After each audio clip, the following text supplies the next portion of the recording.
Hello YouTube family, कैसे हो? अच्छे होंगे, स्वस्थ होंगे और मस्त होंगे, अपने अपने कामों में व्यस्त होंगे।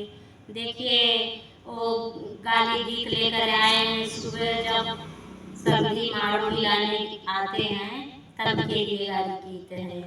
हमारे यहाँ नया सब्जी आने वाले हैं, उन्हीं के लिए गाली गीत बनाए हैं और गाएंगे। अच्छा लगे तो कमेंट करके जरूर बताइएगा।